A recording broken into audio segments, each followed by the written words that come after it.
আমি আপোনালোকক কি বুজাব খুজিছো এইটোৱে বুজাব খুজিছো যে আমাৰ আঁচনিখনৰ লক্ষ্য কেৱল মাত্ৰ আপোনালোকক 10,000 টকা দিয়া নহয় কাৰণ 10,000 টকা আজি আমি ললো দুদিন পিছত 10,000 টকাটো আমাৰ নোহোৱা হৈ যাব কাৰণ টকা হাতত থাকিলে টকা খৰচ হ'বই কিন্তু আমি এনেকুৱা ব্যৱস্থা কৰিব খুজিছো যাতে আপোনালোকৰ টকা খৰচো হয়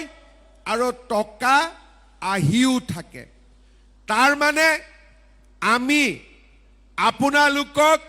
লাখপতি বাইদেউ বনাব বিচাৰিছো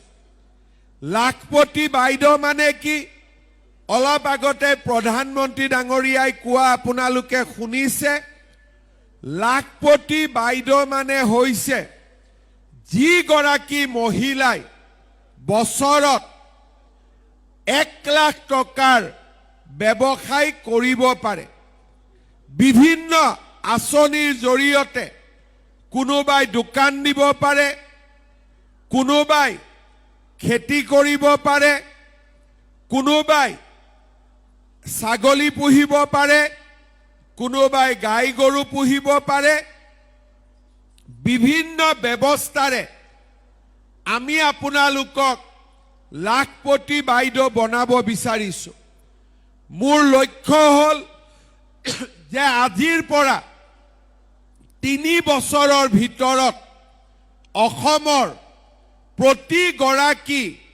আত্মসহায়ক গোটৰ সদস্যা লাখপতি বাইদেউ হ'ব লাগিব আমাৰ কিছুমান মহিলাই হয়তো ভাবিছে যে আমিনো লাখপতি বাইদেউ কেনেকৈ হ'ম ঘৰত কাম বন থাকে বাচ্চাক স্কুলত পঠাব লাগে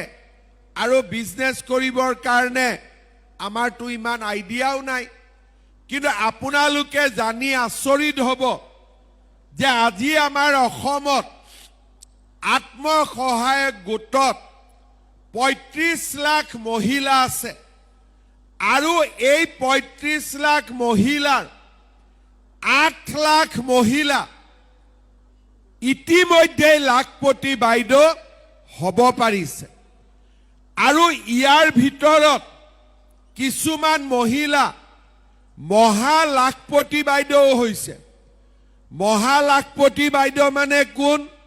যোনে বছৰত 10 লাখ টকাৰ ব্যৱসায় কৰে